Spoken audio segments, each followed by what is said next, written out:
Assalamualaikum warahmatullahi wabarakatuh. Perkenalkan saya Andi Afdal Maria Engkana, mahasiswa Universitas Islam Negeri Sultan Tasaifuddin Jambi, Fakultas Tarbiyah dan Keguruan, Program Studi Manajemen Pendidikan Islam semester 6. Di sini saya akan menjelaskan mengenai lembaga mutu pendidikan Islam yang bermutu.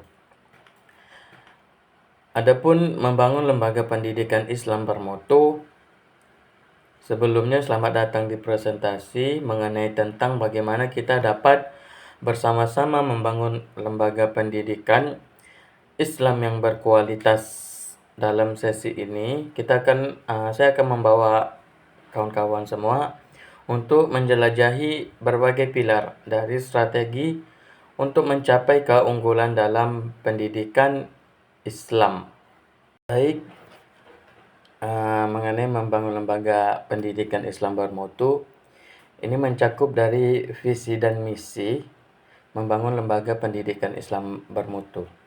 Adapun visi dan misi yang jelas, yang dimana fondasi utama lembaga pendidikan bermutu adalah visi dan misi yang terdefinisi dengan baik.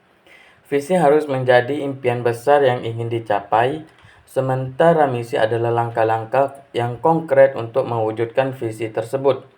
Keduanya harus mencerminkan nilai-nilai Islam dan relevan dengan kebutuhan zaman.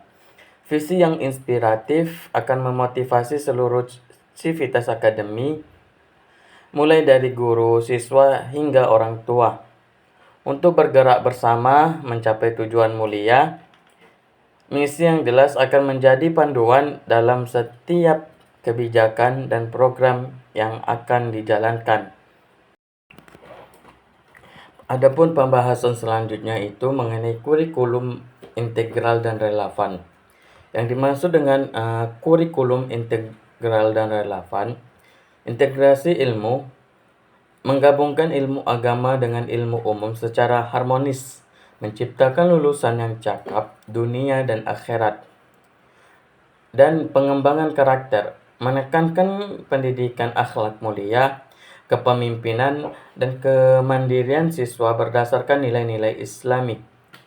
Keterampilan abad 21, mengajarkan keterampilan berpikir kritis, kreativitas, kolaborasi, dan komunikasi yang relevan dengan tantangan masa depan. Dan relevansi global, memastikan kurikulum selalu diperbarui agar sesuai dengan perkembangan ilmu pengetahuan dan teknologi global. Kurikulum yang integral dan relevan adalah jantung dari pendidikan bermutu. Ini bukan hanya tentang apa yang diajarkan, tetapi bagaimana itu diajarkan dan bagaimana itu membentuk individu secara holistik.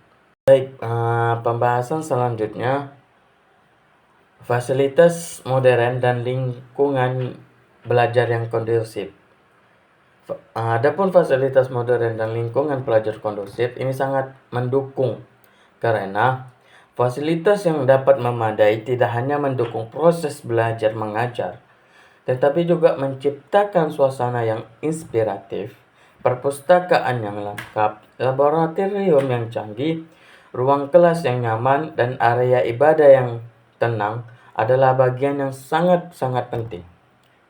Kebersihan, keamanan, dan estetika lingkungan juga berperan besar dalam menciptakan kondisi belajar yang optimal. Pembahasan selanjutnya yaitu keterlibatan komunitas dan orang tua. Keterlibatan komunitas dan orang tua ini salah satu peran keterlibatan yang memang sangat penting. Karena pertama, kemitraan yang komunikasi terbuka, yang dimana dari komunikasi terbuka mendorong dialog reguler dan umpan balik untuk kemajuan bersama. Yang kedua itu adalah ada peran serta, yang dimana mengajak orang tua dan komunitas untuk berpartisipasi dalam kegiatan sekolah dan pengambilan keputusan. Selanjutnya, dukungan holistik, yang dimana dari dukungan holistik ini terciptanya kolaborasi dalam mendukung perkembangan akademik, spiritual, dan sosial siswa. Selanjutnya, kemitraan aktif, yang dimana membangun hubungan yang kuat antara sekolah, orang tua, dan masyarakat. Pendidikan adalah tanggung jawab bersama. Keterlibatan aktif dari orang tua dan komunitas akan menciptakan ekosistem pendidikan yang lebih kuat dan komprehensif. Pembahasan selanjutnya mengenai evaluasi dan peningkatan berkelanjutan. Mungkin kawan-kawan bisa melihat di bagian PPT ini berbentuk grafik dari tahun 2019, 20, 21, 22, 23. Itu melihat bahwasannya dari penurunan hingga penaikan. Makanya pentingnya bahwasannya evaluasi maupun peningkatan berkelanjutan, yang dimana proses peningkatan mutu adalah perjalanan tanpa henti. Melakukan evaluasi reguler terhadap semua aspek lembaga pendidikan, mulai dari kurikulum, kualitas pengajaran, hingga kepuasan siswa dan orang tua, sangat penting. Karena memanfaatkan data dan umpan balik untuk mengidentifikasi area yang perlu diperbaikan dan merancang strategi peningkatan yang efektif. Diagram di atas menunjukkan peningkatan kualitas yang konsisten seiring waktu. Adapun pembahasan selanjutnya yaitu mengenai kesimpulan dan langkah selanjutnya. Mengenai kesimpulan dan langkah selanjutnya, ada beberapa poin. Yang pertama, pilar utama. Yang dimana dari pilar utama, membangun visi yang jelas. Kurikulum integral, pendidikan profesional, fasilitas modern, dan keterlibatan komunitas adalah kunci. Poin kedua, peningkatan berkelanjutan.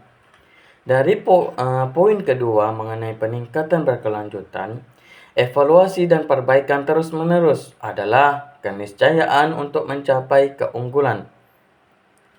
Di poin terakhir, poin ketiga, aksi bersama, yang dimana kerjasama antara semua pemangku kepentingan adalah fondasi keberhasilan jangka panjang. Dari 3 poin ini, dari poin ketiga, poin kesimpulan, mari kita bersama-sama mewujudkan lembaga pendidikan mutu yang Islam, yang bukan hanya bermutu, tetapi juga menjadi mercusuar peradaban Islam di masa depan.